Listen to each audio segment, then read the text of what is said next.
is it, and see you in July.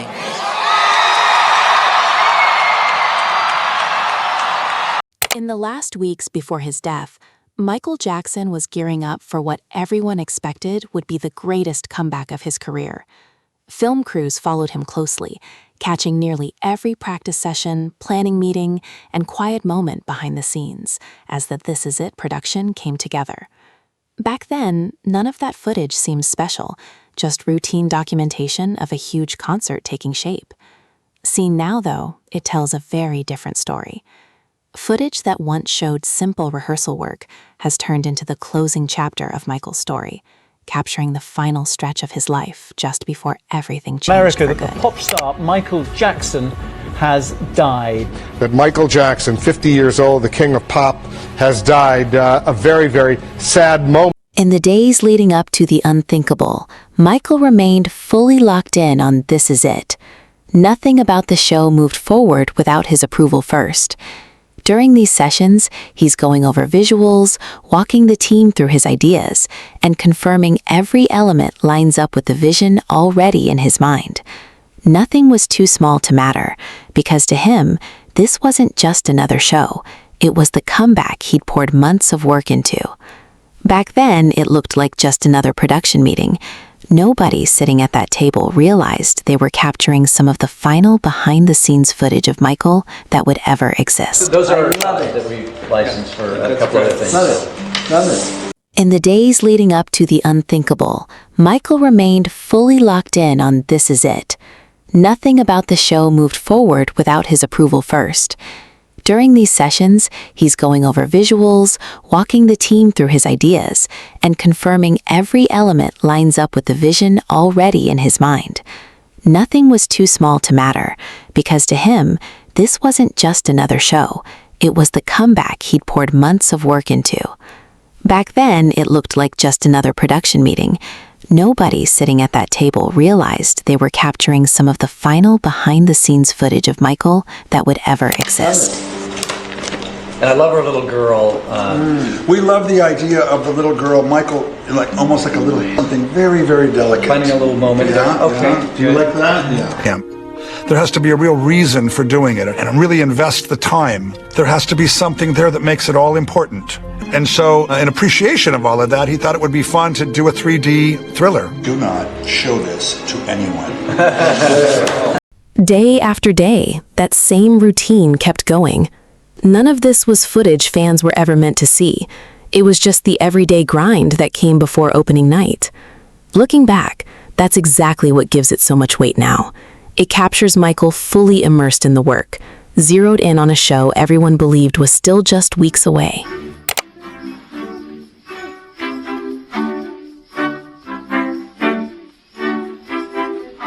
Michael sits alongside the band, tuning in closely as they run through the different sections of the set. It's a small, quiet moment, but it reveals so much about his approach to work. Before worrying about lighting, wardrobe, or effects, he needed the music itself to be exactly right. Watching these rehearsal clips now hits differently, because they're no longer just ordinary practice footage. They've turned into some of the final recordings of Michael doing what he did his whole career, refining every last detail before the music's starting to come together. Michael shifts his focus to a different piece of the production. Now he's seated with his creative team, going over the visuals set to appear across the concert in careful detail. Most people only ever got to see the polished final shows, but moments like this show just how hands-on he was behind the curtain.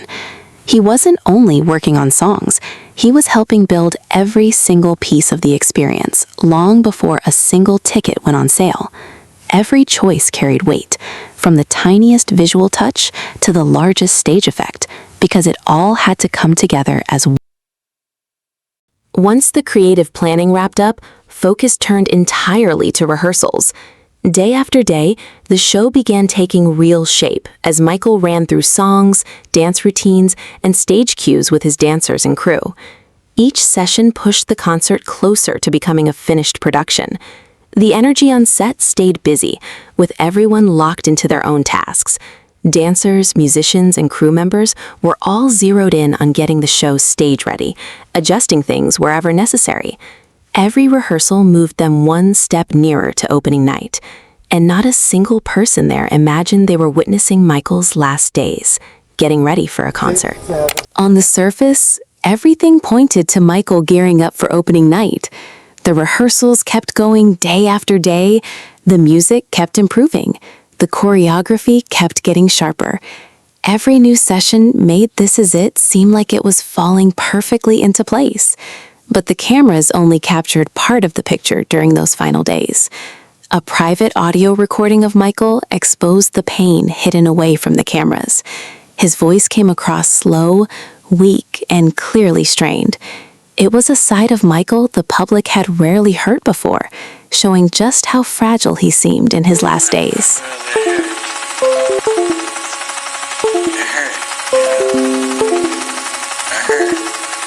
After several seconds of silence, Murray asks Jackson if he's okay. Jackson responds, Hearing Michael's voice in that private recording isn't easy. It stands as one of the final times the world would ever hear him speak. Then the tone shifts completely. The next recording comes from inside Michael's own home. It's the 911 call placed by his bodyguard, Alberto Alvarez, on the morning of June 25th. The urgency is instantly clear, with the dispatcher firing off questions while Alvarez frantically tries to get help to Michael in time. In that moment, nobody knew how things would turn out. Looking back, that call preserves the first frantic moments of the emergency that would soon rock the entire world. A gentleman here that needs help, and he's not breathing yet. He's not breathing, and we're trying to pump him, but he's not. Okay. Okay, how old is he? He's 50 years old, sir. 50? Okay. He's unconscious, he's not breathing. Despite every effort to revive him, Michael Jackson was declared dead later that same afternoon. Inside the Carrollwood house, the emergency had ended, but outside, the world had no idea what had just happened. That didn't last long. News networks started breaking into their regular programming with reports that Michael had been rushed to the hospital.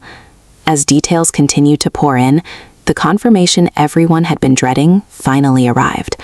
Word of his death spread fast across television, radio, and the internet, leaving fans everywhere in shock. Within hours, millions of people were struggling to come to terms with the loss of one of the most influential entertainers. Reported Michael Jackson, and as you can see, Leslie Miller has arrived on the scene, as well as a gigantic crowd. Obviously, the news is out. Leslie, what have you been able to observe so far? David, the news has traveled very fast. As you can imagine, Michael Jackson, a pop star of his caliber, although he's had trials and tribulations over the years, he is still a pop icon to so many people. We are here on the east side of UCLA Medical Center, where it has turned into a media circus in a matter of minutes. There are many onlookers, many fans of Michael Jackson's. Keith, if you just want to pan off and just give the people at home some perspective of what we're seeing right outside UCLA Medical Center here. A lot of people gathering. The news has spread very quickly about Michael Jackson's death. Following Michael's death, focus shifted quickly to what had unfolded inside the Carrollwood home on the morning of June 25th. Investigators set out to piece together the timeline, collecting evidence and interviewing everyone connected to the case. Once Dr. Conrad Murray's trial got underway, several of those same witnesses were called to testify. Among the first to take the stand was Richard Seneth, the lead Los Angeles firefighter-paramedic who answered the emergency call. He walked the jury through what his team discovered upon arrival, the state Michael was found in, and the life-saving efforts they launched right away. His account helped lay out exactly what happened in the earliest moments of the emergency response. A 50-year-old male, cardiac arrest, 100 North Carrollwood. As we approached the scene, there were multiple security people, and they were all signaling for us to go upstairs. Next up, jurors in the Michael Jackson death trial heard testimony from Michael Amir Williams, Jackson's personal assistant. Williams described the events of June 25th, including the unexpected call he got from Dr. Conrad Murray that morning. He walked through what Murray asked of him and how that conversation played out as the crisis was unfolding inside the Carrollwood home. His testimony added another piece to the timeline, showing how the people closest to Michael first realized something was gravely wrong and how quickly the situation spiraled from there. Okay.